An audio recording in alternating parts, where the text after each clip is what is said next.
दूसरों से निर्भर रहने के बजाय स्वयं आत्मनिर्भर बने।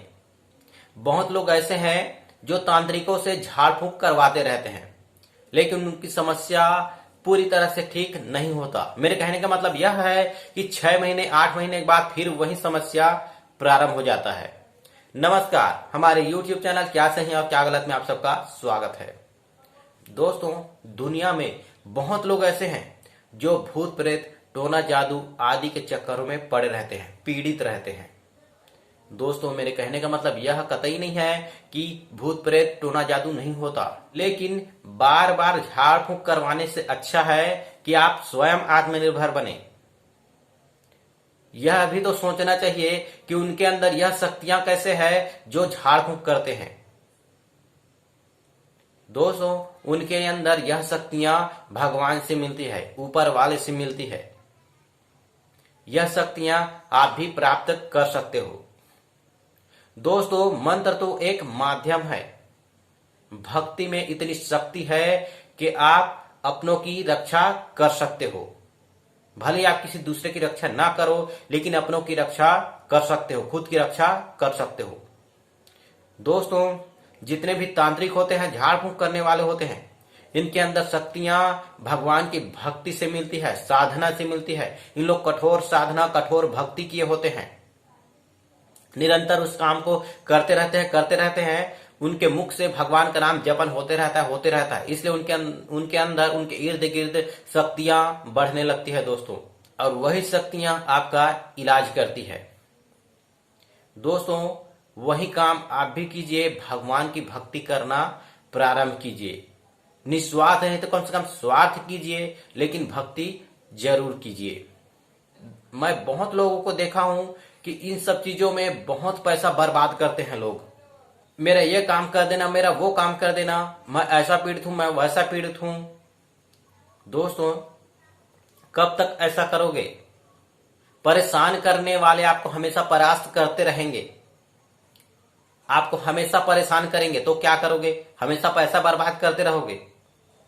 इससे अच्छा है कि आप स्वयं आत्मनिर्भर बने, भगवान की भक्ति अच्छे से करें। हाँ, ऐसा अवश्य होता है कि जिनके घर में यह सब घटना हो रही है, केवल उसी को पता होता है कि क्या हो रहा है। बाकी किसी को कोई पता नहीं होता, कोई महसूस नहीं होता कि इनको क्या पीड़ा है, क्या दुख है। यह जिनके घर में होता है, केवल उन्हीं को पता होता है। बाकी सब लोग उनको बेवकूफ समझ रहे होते हैं। दोस्तों, मैं कतई इन सब चीजों से इनकार नहीं कर रहा हूं।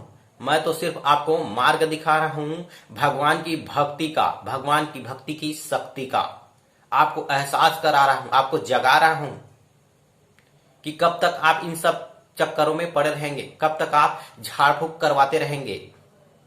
मैं सम्मान करता हूं ऐसे झाड़ फूंक करने वालों का कि वह निस्वार्थ सेवा कर रहे हैं, दिन भर सेवा कर रहे हैं। लेकिन आप कब तक निर्भर रहोगे?